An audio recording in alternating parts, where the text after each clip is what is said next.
नमस्कार दोस्तों, मेरा नाम है प्रशांत शर्मा और आज हम एनालाइज करेंगे Titagarh rail system limited company को। बात करें तो कंपनी रेलवे के कोचेस बनाने का काम करती है और दोनों टाइप की कंपनी कोच बनाती है, यानी कि मालगाड़ी के डब्बे भी कंपनी बनाती है और जो पैसेंजर ट्रेन होती हैं उसके डब्बे भी बनाती है। और कंपनी काफी अच्छा मार्केट शेयर अपने सेक्टर में होल्ड करती है और काफी पुरानी और एक्सपीरियंस्ड कंपनी है। और आज की इस वीडियो में इसी कंपनी का हम फंडामेंटल एनालिसिस करेंगे और डिटेल में हम कंपनी का फंडामेंटल एनालिसिस करेंगे।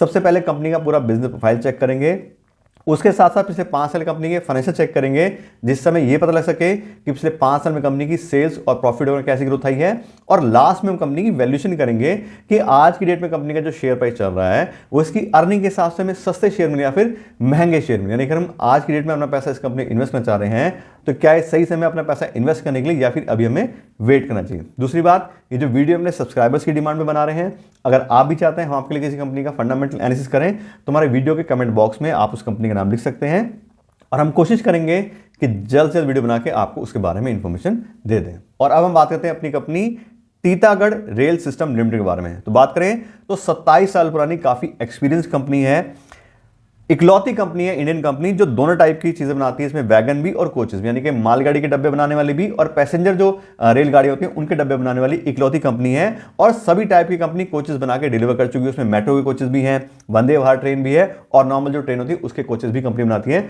तो सारे टाइप की कंपनी काम करती है। अभी बात करें तो इंडिया में कंपनी में 4 मैन्युफैक्चरिंग फैसिलिटीज हैं और काफी अच्छी कंपनी मैन्युफैक्चरिंग फैसिलिटीज भी हैं, कैपेसिटी भी है। 12,000 वैगन पर ईयर की कंपनी कैपेसिटी है। उसके अलावा 300 कोचेस पर ईयर की कंपनी कैपेसिटी है जो पैसेंजर ट्रेन बनती है उसमें, तो काफी अच्छी कंपनी कैपेसिटी होल्ड करती है। मार्केट शेयर की बात करें तो 25 से 30% कंपनी का मार्केट शेयर है वैगन मैन्युफैक्चरिंग में, जो रेलगाड़ी बनती है उसमें एक लीडिंग कंपनी है। बात करें कंपनी के ऑर्डर बुक की तो अभी सितंबर 2024 का देखें तो 12,207 करोड़ के कंपनी के पास ऑर्डर है जो ऑलरेडी उसको मिल चुके हैं। तो आने वाले 3-4 साल का बिजनेस उसके पास ऑलरेडी है, उसके रेवेन्यू प्रॉफिट वगैरह सब काफी अच्छे से कंपनी कमा सकती है। फिर बात करें कंपनी जो दोनों टाइप के बनाती है, कोचेस भी बनाती है और दूसरे वैगन्स भी बनाती है। तो फ्राइट रेल सिस्टम जो मालगाड़ी होती है उसके हिसाब से बात करें तो उसमें कंपनी बिल्कुल एक्सीलेंट कंपनी है। 25 साल की पुराना कंपनी का एक्सपीरियंस है। जब कंपनी शुरू हुई थी 1997 में तब कंपनी की कैपेसिटी सिर्फ 150 वैगन की और अब आ गई 12,000 पर एनम की कैपेसिटी। तो कंपनी काफी अच्छे से अपनी कंपनी को काफी बड़ा कर चुकी है। और साथ साथ कंपनी 30,000 मीट्रिक टन का लिक्विड मेटल भी कंपनी बनाती है जो दूसरे काम में यूज होता है। तो कंपनी काफी अच्छी मैन्युफैक्चरिंग फैसिलिटीज होल्ड करती है।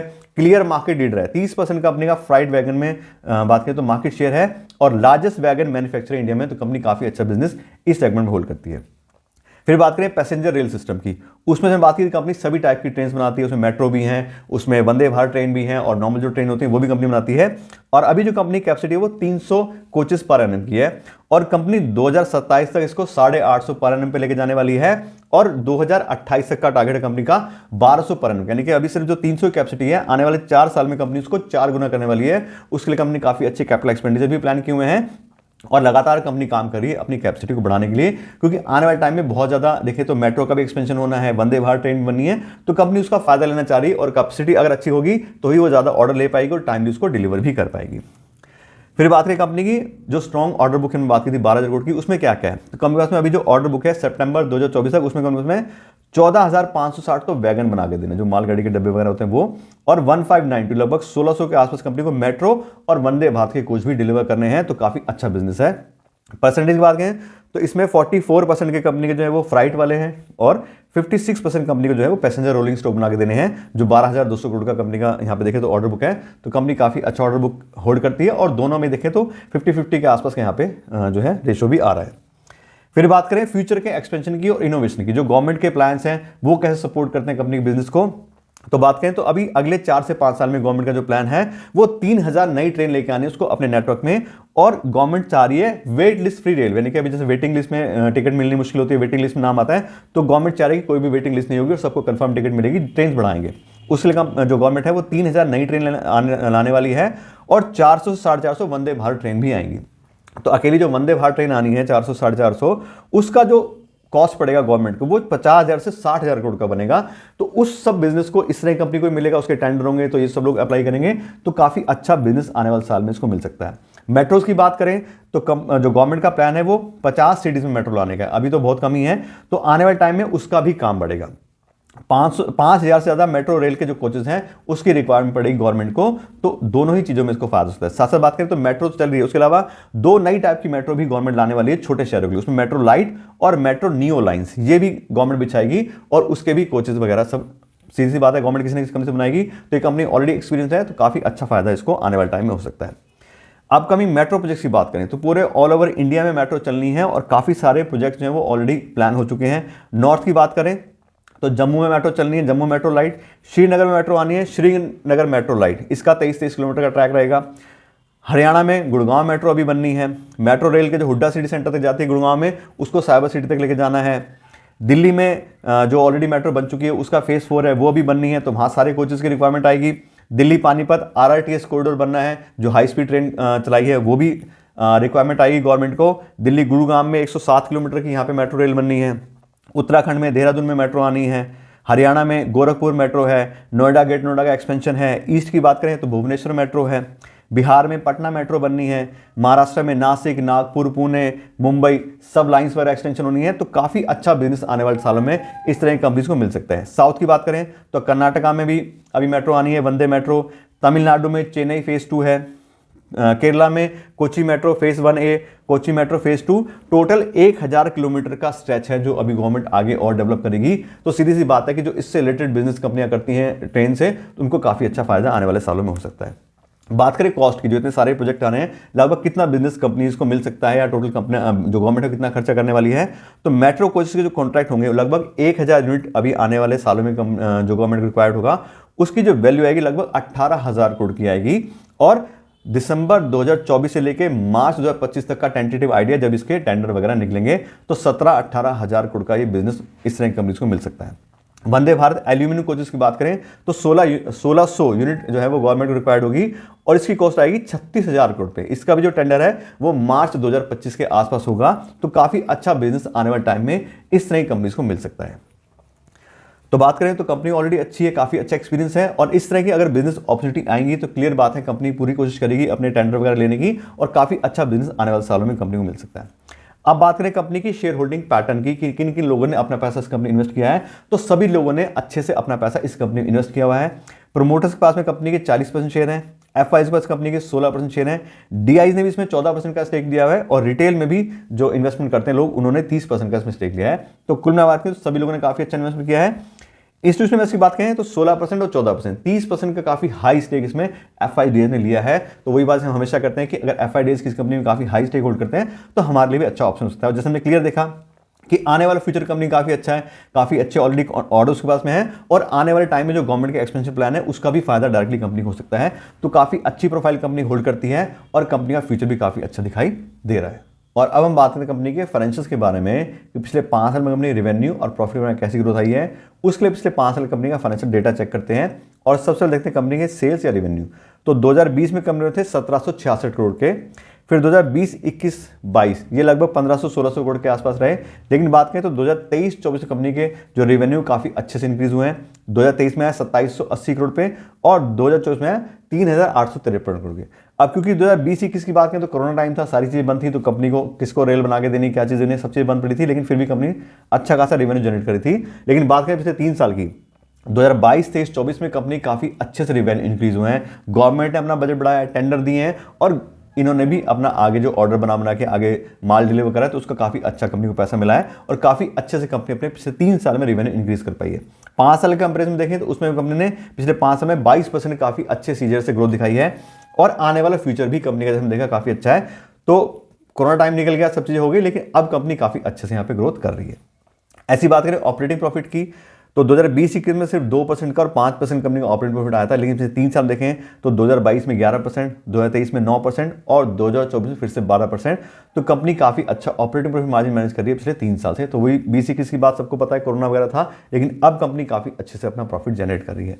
ऐसी बात करें नेट प्रॉफिट की तो 2020-21-22 इसमें कंपनी लॉस में गई थी। 2020-21 कोरोना का था। 2022 में कंपनी उसमें रेवेन्यू तो आ गई लेकिन उसको प्रॉफिट नहीं मिला और 1 करोड़ का कंपनी का लॉस आया था। लेकिन 23 और 24 की बात करें तो 2023 में 126 करोड़ का कंपनी को प्रॉफिट आया है और 2024 में 286 करोड़ का आया। तो पिछले वही बात करें बार बार, तो 3 साल में कंपनी काफ़ी अच्छे से अपने बिजनेस को इंक्रीज कर पाई है और कंपनी का प्रॉफिट भी काफ़ी अच्छे से इंक्रीज हुआ है। फिर बात करें कंपनी के फ्री कैश फ्लो की, तो कंपनी ज़्यादा फ्री कैश फ्लो मैनेज नहीं कर पा रही है। पिछले 5 साल में से कंपनी 2 साल तो नेगेटिव फ्री कैश फ्लो में गई है, 2022 और 24 में, और 2021-22 में देखें तो बहुत ज़्यादा कंपनी यहाँ पे फ्री कैश फ्लो मैनेज नहीं कर पा रही है। तो उसका मतलब क्या है, अभी कंपनी को बड़े बड़े ऑर्डर्स मिल रहे हैं, सब चीज़ों, अपना जो पैसा कंपनी उससे नेट प्रॉफिट कमाती है वापस से कंपनी उसको बिजनेस में इन्वेस्ट कर रही है, इसलिए कंपनी अभी फ्री कैश फ्लो नहीं बात करें तो रख पा रही है और सारा पैसा अपना वो बिजनेस एक्सपेंशन में लगा रही है। फिर बात करें डिविडेंड की, तो सेम वही बात है, अभी company free cash flow available नहीं है, सारा पैसा वो बिजनेस में लगा रही है, तो अभी कंपनी ज़्यादा डिविडेंड पेमेंट भी नहीं करती है, सारा पैसा जो इन्वेस्टर ने इन्वेस्ट कर ही दिया है तो उसको अपने पास रख के आगे बिजनेस में इन्वेस्ट कर रही है। फिर बात करें कंपनी के डेट बाय इक्विटी शो की, कंपनी कितना लोन लिया है और खुद का कितना पैसा इन्वेस्टेड है, तो कंपनी ने कोई ज़्यादा लोन नहीं लिया हुआ है, कंपनी का डेट बाय इक्विटी है 0.21, यानी कि 20-21% के आसपास कंपनी ने लोन लिया अपने 100% इक्विटी अगेंस्ट। लेकिन फिर बात करें तो कंपनी थोड़ा भी लोन होल्ड करती है तो हम अगला पैरामीटर चेक करते हैं इंटरेस्ट कवरेज रेशियो, कि कंपनी पास कितना पैसा अवेलेबल है, कितने टाइम पैसा अवेलेबल है उसके इंटरेस्ट को पेमेंट करने के लिए। तो कंपनी का इंटरेस्ट कवरेज हो रहा है 7 टाइम, यानी कि 7 गुना पैसा उसके पास ऑलरेडी अवेलेबल है उसके इंटरेस्ट को पेमेंट करने, जो हर साल उसको पेमेंट करना पड़ता है। तो कंपनी काफ़ी अच्छा कैपिटल स्ट्रक्चर होल्ड करती है, थोड़ा बहुत लोन जरूर है लेकिन अच्छा खासा पैसा उसके पास अवेलेबल है उसके इंटरेस्ट को पेमेंट करने के लिए। फिर बात करें रिटर्न ऑन इक्विटी की, तो last year company return on equity आ रहा है 18% का और पिछले 5 साल की एवरेज आ रही है 7% की। अब 5 साल की एवरेज तो काफ़ी कम है क्योंकि 15% मिनिमम आरओई हमें चाहिए होता है। तो वो क्यों कम है, क्योंकि पिछले 5 साल में से 3 साल कंपनी उसमें गई लॉस में, और अब पिछले 24 और 23 में कंपनी काफ़ी अच्छा प्रॉफिट आया, तो पिछले साल का 18% आ रहा है तो वो काफ़ी अच्छा है। लेकिन जैसे मैं बात की थी कि कोरोना का टाइम निकल गया, सब चीज़ हो गई और अब कंपनी काफ़ी अच्छी प्रॉफिटेबल हो गई है और आने वाला फ्यूचर भी अच्छा लग रहा है। तो आने वाले जो भी अब देखेंगे साल आएंगे तो उसमें और अच्छा मे भी कंपनी इंप्रूवमेंट कर सकती है। तो कुल मिला बात करें तो अगर हम कोरोना टाइम को छोड़ दें तो उसके अलावा 3 साल में देखें तो कंपनी काफ़ी अच्छे फाइनेंशियल होल्ड कर रही है, काफ़ी अच्छे से कंपनी की रेवेन्यू इंक्रीज हुई है पिछले 3 साल में, प्रॉफिट काफ़ी अच्छे से बढ़ा है और कोई खास लोन भी कंपनी पास में नहीं है। तो काफ़ी अच्छे और स्ट्रॉन्ग फाइनेंशियल कंपनी होल्ड करती है पिछले 3 साल के हिसाब से। 5 साल में देखेंगे तो वो हमें डाउन दिखाई देगा क्योंकि नेट प्रॉफिट वगैरह नहीं था कंपनी का, लेकिन अब कंपनी का जो फ्यूचर है वो भी ठीक लग रहा है और पिछले 3 साल में कंपनी काफ़ी अच्छा परफॉर्मेंस दिखा चुकी है। और अब हम बात करें कंपनी की वैल्यूएशन के बारे में कि आज की डेट में कंपनी का जो शेयर प्राइस चल रहा है वो इसकी अर्निंग के हिसाब से हमें सस्ते शेयर मिले या फिर महंगे शेयर मिले। और मैं बता दूं इस तरह की कंपनीज की वैल्यूएशन करने के लिए मैं यूज करता हूं डिस्काउंटेड कैश फ्लो एनालिसिस।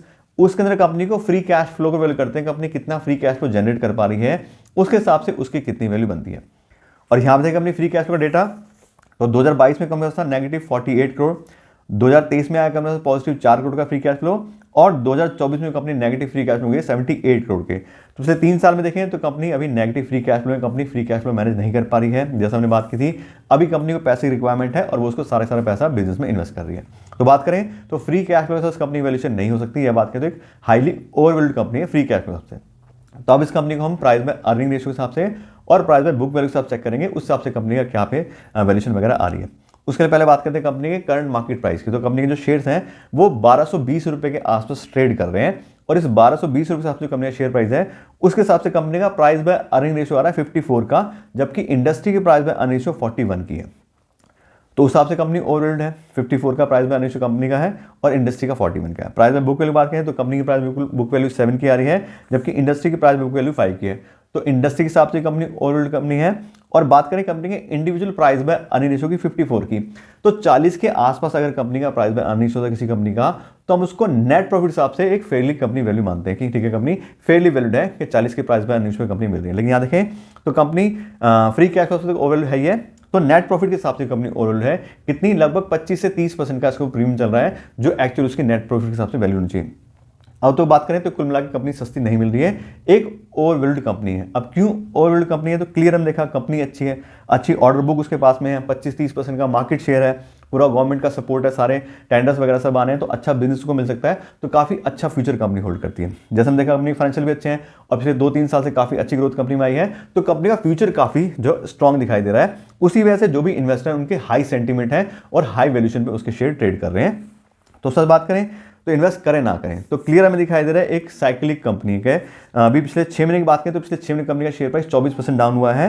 जून 2024 में कंपनी का जो शेयर प्राइस था वो 1860 का, तो अब आ गया 1200 का। 52 वीक हाई और लो की बात करें तो उसमें भी कंपनी का जो शेयर प्राइस है हाई गया था 1900 रुपये का और लो आया था 78 करोड़। तो स्मॉल कैप कंपनी काफ़ी ज़्यादा हाई वॉलिडिटी कंपनी में है, तो अगर हम थोड़ा वेट कर लेंगे और 800-900 के आसपास हमें शेयर इसके मिल जाए तो काफ़ी अच्छा है। लेकिन अगर हम अभी चाह रहे हैं कि इन्वेस्टमेंट करना, तो अभी इसी प्राइस पे इन्वेस्ट करना पड़ेगा। तो फ्यूचर तो अच्छा, सब चीज़ अच्छी है, लेकिन हम अगर ओवर वैल्यू में कंपनी खरीदेंगे तो बहुत ज़्यादा हमारा रिस्क इंक्रीज होता है, क्योंकि जो हमने डेटा वगैरह चेक किया सबके पास रिकॉर्ड है। फ्यूचर में इसी को टेंडर मिलेंगे, नहीं मिलेंगे, कोई और कंपनियां कॉम्पिटिशन में आ जाएंगी, गवर्नमेंट का कोई प्लान चेंज है, सब चीज़ें हो सकती हैं। तो अगर थोड़ा कम प्राइस में एंट्री ले लेंगे तो ज़्यादा अच्छा रहेगा। लेकिन वही बात है कि ये मेरा पॉइंट ऑफ व्यू है, आप अपने हिसाब से देखिए आपको क्या ठीक लग रहा है, किस प्राइस पे इन्वेस्ट आप करना चाह रहे हैं, नहीं करना चाह रहे हैं, आपको कंपनी कैसी लग रही है, फिर आप डिसाइड कीजिए आपको इन्वेस्ट करना है नहीं करना है। लेकिन बात करें तो कंपनी वाला आपको डिटेल नॉलेज दे दी है। आशा करता है वीडियो अच्छी लगी होगी। अगर आपको वीडियो अच्छी लगी हो तो लाइक और शेयर जरूर कीजिएगा, और अगर आप मेरे चैनल पर नए हैं तो मेरे चैनल को सब्सक्राइब कर लीजिएगा। Thank you so much.